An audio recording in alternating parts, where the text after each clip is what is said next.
आज इस बहस में एक बहुत काम अच्छा हो गया कि सबने एक्सेप्ट किया कि हमारा डीएनए एक है। आप ये बताइए, इस्लाम तो कोई धर्म ही नहीं है, मजहब है, पंथ है, जबरदस्ती थोपा जा रहा है। मैं चुनौती बिना सोचे समझे बोला कि हम जय श्री राम गुस्से से बोलते हैं। अगर गुस्से से बोल रहे होते ना बैठे नहीं होते यहाँ पे। तो साथियों, वीडियो का मुद्दा बहुत जबरदस्त है। वीडियो में दिखाया गया है कि कौन किसके पूर्वज हैं। तो साथियों, वीडियो में आपको सुधांशु त्रिवेदी जी मिलेंगे और कथावाचक जो है देवकी नंदन जी हैं, और शायद साथियों तालिबानी जमात के कुछ मेंबर हैं। तो वीडियो आइए साथियों पूरा देखते हैं और वीडियो पे रिएक्शन करते हैं। 1 2 3। न्यूज़ 18 इंडिया पर देश का सबसे ज्यादा चर्चित कार्यक्रम आर पार। आज ऋषि सुन्नत कह रहे हैं कि मैं बतौर प्रधानमंत्री नहीं, बतौर हिंदू आया हूं। आज गुलाम नबी आजाद कह रहे हैं कि हम सब पहले सनातनी थे, हम कन्वर्ट हो गए। शेख अब्दुल्ला की बायोग्राफी है, तो मानिए ना कन्वर्ट हुए, या तो किसी लालच में हुए या किसी डर में हुए। ऑप्शन तो यही थी। एक मिनट वो लाइए, क्या आप 50 का 100 का एफिडेविट ले आइए, उस पर साइन कर देंगे। किस बात के लिए एफिडेविट लिया? हाँ कन्वर्टेड है। कितनी बार बोले इसको कितनी बार बोले? देवकी नंदन जी, कितनी बार बोलेंगे कि आपको देवकी नंदन जी 30 सेकंड, सुधांशु त्रिवेदी, देवकी नंदन जी 30 सेकंड। मैं सिर्फ 20 सेकंड में बात खत्म कर रहा हूं जी। आज इस बहस में एक बहुत काम अच्छा हो गया कि सबने एक्सेप्ट किया कि हमारा डीएनए एक है। रुकिए। अब एक और बात निश्चित हो जाती है कि हमारे पूर्वजों ने कभी न कभी तो भोले बाबा की और श्री कृष्ण की पूजा की होगी। तो हम आप सबसे आज आप ही के चैनल के माध्यम से, शांति वार्ता के माध्यम से शांति मैसेज हम आप सबको हाथ जोड़ के दे रहे हैं। इसमें हमारे कोई द्वेष भाव नहीं है।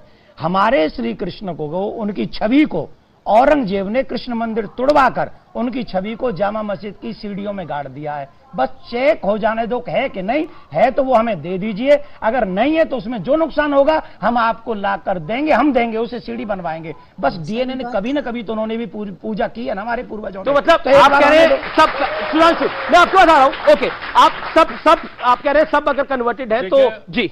इन्होंने बहुत अच्छी बात कही है। अब जब हम लोग मान लेते हैं कि सब एक हैं, तो गुरु गोलवलकर जी ने कहा था ना, ये देश उन सब का है जो इसको पुण्य भूमि भी मानते हैं और पितृभूमि भी मानते हैं, यानी पूर्वज भी मानते हैं। हम मान लिया तो एक बड़ी अच्छी बात जानते क्या है, जब हम सब यहां के हैं तो ये विदेशियों के लिए हम क्यों लड़ रहे हैं? जो स्वामी जी ने कहा, भाई औरंगजेब की डिसेंडेंसी तो मंगोल और उज्बेक से है, अलाउद्दीन खिलजी की बाहर से है, तुर्क, अरब। भाई इस्लाम अम्र रसूल है। आपने कहा नबी के गुलाम बनिए, बादशाहों के गुलाम क्यों बन रहे हैं भाई? शादाब साहब का अभी आप जवाब दे रहे थे कि रिलीजियस विश्वास, रिलीजियस मेरा विश्वास है। स्वामी जी को आप दे रहे हैं जवाब। जब आप ये बताइए, इस्लाम तो कोई धर्म ही नहीं है, मजहब है, पंथ है, जबरदस्ती थोपा जा रहा है। मैं चुनौती से कह रहा हूं, आप बता दीजिए इस्लाम अगर धर्म हो, मैं बाहर चला जाऊंगा। जी बताइए आप। ठीक है, ओके, शादाब का जवाब होगा। पहली बात आप लोगों से ले रहा हूं। अभी आपने ग्रेजुएशन तो किया होगा ना, उसमें सवाल सुन, जब रिलीजन का ऑप्शन आया होगा, आपने कहीं हिंदू फील किया होगा अपने आप को? क्या हिंदू,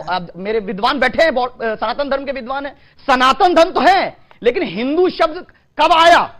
क्या लेना देना है उसका सनातन धर्म से? वो मुझे बता दीजिए। विदेशियों ने नाम दिया, उस नाम को ढो रहे, पहले अपना सोच लीजिए, बाद में मेरे से सवाल करना।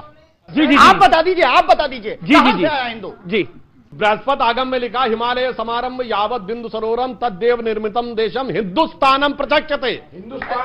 तो हिंदुस्तान आ गया ना, हिंदू से हिंदुस्तान हुआ। अरे ठीक, पाखंड हुआ है, सनातनी लोगों के साथ पाखंड हुआ है। क्या पाखंड हो रहा है? किसी वेद में हिंदू शब्द कैसे आया? ओके, देवकी नंदन जी कुछ कहना चाह रहे? देवकी नंदन जी बोलिए। देवकी नंदन जी, मैं आपको मौका दूंगा। रुक जा भैया, ओ भैया ने रुकला भाई, हम बैठे यहाँ।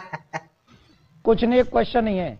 ये जो काली जैकेट वाले चौहान साहब हैं जी, पाखंड का अर्थ बताएं क्या है?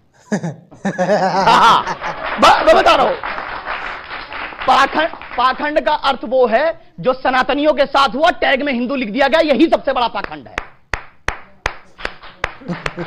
यही अर्थ है। बजा ताली यहां और सर्च करना। चार वेद है, चारों का सम्मान है। साबित कर दे कहीं मेंशन्ड हो हिंदू। बताइए देवकी नंदन जी, बताइए, हिंदू बताइए ना। मुझे एक बात बताइए, अमीश जी, आप हमको पागल समझ रहे हैं? ये पाखंड बोलेंगे, पाखंड का पा नहीं पता है इनको, और ये हम सबको पाखंडी बोल के निकल गए, और आप हमसे क्वेश्चन नहीं ले रहे, इनसे पूछ नहीं रहे पाखंड क्या है। सबसे पहले तो ये होना चाहिए, जो आप टीवी चैनल पे बोल रहे हैं ना, ये सिर्फ यहां ताली 4 लोग नहीं बजा रहे हैं, पूरी दुनिया आपको नेशनल लेवल पे देख रही है। आपको एक एक शब्द सोच समझ के बोलना चाहिए, और किसी की इंसल्ट करने के लिए मत बैठो, किसी के धर्म का अपमान करने के लिए मत बैठो। पाखंड उसे कहते हैं जो परमात्मा से भिन्न है, जो है नहीं पर दिखावा करता है, जो है ही नहीं। पाखंड, मैं धर्म में रहता हूं पर धर्मात्मा नहीं हूं, इट मींस पाखंड। किसी ने कोई चाल, वो षड्यंत्र हो सकता है, वो पाखंड नहीं है। तो पहले एक शब्द जब आप बोल रहे हैं तो समझें। और यहां सनातन है, सनातन में कभी किसी का बुरा नहीं लिखा है। चौहान साहब, आपके पूर्वजों ने भगवान श्री कृष्ण की पूजा की है। अगर आपको पाखंड है, पाखंड का अर्थ समझना, तो ये समझिए कि औरंगजेब ने मेरे ठाकुर को मस्जिद की सीढ़ियों के नीचे गाड़ दिया। आपको उसका विरोध करना चाहिए कि उस दुष्ट ने हमारे साथ अन्याय किया। आप उसके, सुनिए एक सेकंड, आप उनके साथ उनकी बात में बात मिला देते हैं, इसका नाम पाखंड है। इसे पाखंड। औरंगजेब को रहमतुल्लाह बोलते हैं, औरंगजेब को रहमतुल्लाह बोलते हैं आप। जी जी जी जी जी, सवाल, बड़े सारे सवाल है। चौहान साहब ने बिना सोचे समझे बोला कि हम जय श्री राम गुस्से से बोलते हैं। अगर गुस्से से बोल रहे होते ना, बैठे नहीं होते यहाँ पे। यही तो सच्चाई है। अरे भाई, हमारे सनातन में पता है, मारिए मारिए, हमारे पता है, मानना तो बहुत बड़ी बात, चींटी सामने आती है ना, तो चींटी को देख के रास्ता काट देते हैं। हिंदू सनातन धर्म में आपको पता भी है। वो कह रहे कि जय श्री राम क्या बात करे, बहुत बड़ी बात बोली। हिंदू आप बैठे नहीं होते। बहुत बड़ी बात बोली है, खंडन कीजिए इसका। हमने किसी को कहा कि ऐसा कर देते नहीं, खंडन कीजिए इसका, खंडन कर। दूसरी चीज, जी जी जी ठाकुर, हमारे चौहान साहब से एक बात है, उसने जब ये शब्द बोला तो हमने हाथ उठाया कि ये बात नहीं बोलनी चाहिए। हम सबने उठाया, इसका मतलब है हम लोग इसके पक्षधर नहीं है। पर चौहान साहब उसका बात का लाइन ठीक था, पहली लाइन गलत नहीं। उसने एक बात बोली, वो गलत लगी हमको, हमने हाथ उठा दिया कि ठीक नहीं है। पर हमारे भी दर्द को समझो, जामा मस्जिद की चेकिंग करवा दो प्लीज, क्योंकि आज भी वहां से प्लीज। अरे हाँ बोलो, अब सुनिए, हाँ बोलिए, हाँ बोलिए, बोलिए। देखिए, प्यार, आपने बोला प्यार है, मोहब्बत है, तो हाँ बोलिए ना। हमसे मोहब्बत है तो अच्छी बात है, लेकिन ठाकुर साहब को शादाब चौहान पे विश्वास है, नरेंद्र मोदी पे नहीं है। तो चलिए, प्रधानमंत्री बनेंगे तो जो सच होगा वो सामने आ जाएगा, दूध का दूध, पानी का पानी हो जाएगा। देश के प्रधानमंत्री ने जब राम लला का मंदिर का शिलान्यास किया तो बहुत सी पॉलिटिकल पार्टीज ने बोला कि ये सही नहीं था, एक प्रधानमंत्री के तौर पर वो मंदिर का शिलान्यास करने के लिए जा रहे हैं।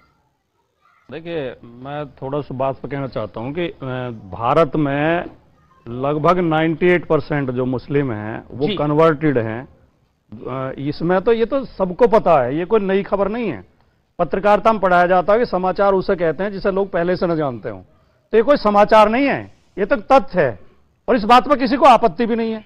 लेकिन मैं ये कहना चाहता हूं कि धर्म बहुत पवित्र शब्द है और धार्मिक होना बहुत अच्छी बात है। कोई धार्मिक व्यक्ति कभी नफरत की बात, झगड़े की बात कर ही नहीं सकता। जो सच्चा धार्मिक होगा वो हमेशा भाईचारे की और मेल मिलाप की बात करेगा।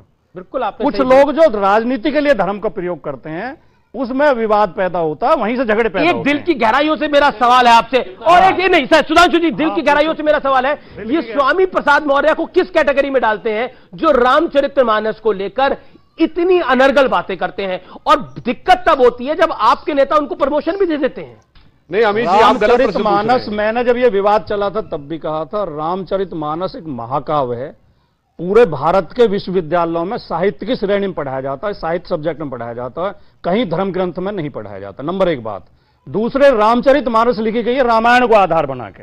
रामायण में भी वही 7 कांड हैं, बाल कांड है, अयोध्या कांड है, अरण्य कांड है, किष्किंधा कांड है, सुंदर कांड है, युद्ध कांड है और उत्तरकांड है, और यही सारे रामचरितमानस में है। जू के तू साथियों, सबसे पहले सरकार को चाहिए कि जो देश में अनपढ़ हैं, यानी कि एक मानक तय कर दें। अगर किसी को चुनाव लड़ना है, कुछ ऐसा करना है, तो एक मानक तय कर दें कि आप इतने पढ़े लिखे होने चाहिए, तब आपको जो है एलिजिबल होंगे चुनाव लड़ने के लिए। तो इससे फ़ायदा ये होगा कि देश में जो जाहिल नेता हैं, जो गंवार हैं, जिनको जो अंगूठा छाप है, वो गायब हो जाएंगे। तो दूसरी चीज़ ये होगी कि, और दूसरा फ़ायदा ये होगा साथियों कि राजनीति में, इंडियन राजनीति में जो पढ़े लिखों की कमी है वो आ जाएंगे, उनकी भर्ती हो जाएगी, और ये जो गंवार होंगे, गंवार गायब हो जाएंगे। तो ये जिस तरीके से नेशनल टीवी पे आके ये उलूल हरकतें करते हैं, कुछ ऐसा बोलेंगे कि जिससे बिल्कुल मतलब दिमाग ख़राब हो जाएगा। तो ये सब चीज़ें शायद बंद हो जाएंगी। और इसमें 2-3 चीज़ें जो देवकीनंदन ठाकुर जी ने और इन्होंने ही बोली है कि जामा मस्जिद का जो है चेक इन करवा लें, और कौन सी मस्जिद थी उसके नीचे हमारे ठाकुर बाबा को दबा के रखे हैं, गड़वाया है। मुझे इस बारे में समझ में नहीं आया, अगर आपको पता है तो आप मुझे बताइए कमेंट करके। तो साथियों, ये वीडियो था, वीडियो कैसा लगा? वीडियो में मज़ा आया होगा। तो मिलते हैं आपसे अगले वीडियो में, तब तक के लिए जय हिंद।